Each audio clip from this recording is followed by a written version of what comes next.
ડભોઈ તાલુકાના ચાંદોદ ખાતે આધેડને ગાયે શિંગડે ભેરવતા ગંભીર ઈજા, રખડતા પશુઓને લઈ લોકોને જીવનું જોખમ। તીર્થક્ષેત્ર ચાંદોદ ખાતે આજરોજ ગાયે આધેડને શિંગડે ભેરવતા ગંભીર રીતે ઈજાગ્રસ્ત થયા હતા।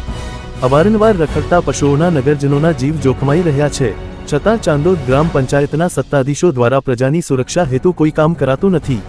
ડભોઈ તાલુકાના તીર્થક્ષેત્ર ચાંદોદ ખાતે મુખ્ય બજારો સહિત ટેકરાવાળા વિસ્તારોમાં મોટી સંખ્યામાં રખડતા પશુઓથી નગરજનો ત્રાહિમામ થઈ ઉઠ્યા છે। ચાંદોદ તેમજ માંડવા ગામના ગોપાલકો, આશ્રમો અને મંદિરો દ્વારા છૂટાછોડી દેવામાં આવતા ગાય વાછરડા આંખલાઓ દોડાદોડી કરી અંદરો અંદર બથ્થું ચડી ગ્રામજનો પર હુમલો કરી ઈજા પહોંચાડવાની સાથે ધાંધલ મચાવી અરાજકતા ફેલાવી રહ્યા છે, છતાં ચાંદોદ ગ્રામ પંચાયતના સત્તાધીશોના પેટનું પાણી હાલતું નથી। આજરોજ પણ ચાંદોદના ત્રવાડી ટેકરા વિસ્તારમાં રહેતા ભૂપેન્દ્રભાઈ ભટ્ટ ઘરેથી પોતાની આનંદ રેસ્ટોરન્ટ હોટલ ખાતે જવા નીકળ્યા હતા, ત્યારે એકાએક ગાયે તેમને શિંગડે ભેરવી ફંગોળી દીધા હતા અને પગથી શરીર પર ઢોરમાર માર્યો હતો। આસપાસના દુકાનદારો અને રાહદારીઓએ દોડી આવી મહામુસીબતે ગાયના ચુંગલમાંથી છોડાવી ગંભીર રીતે ઈજાગ્રસ્ત ભૂપેન્દ્રભાઈ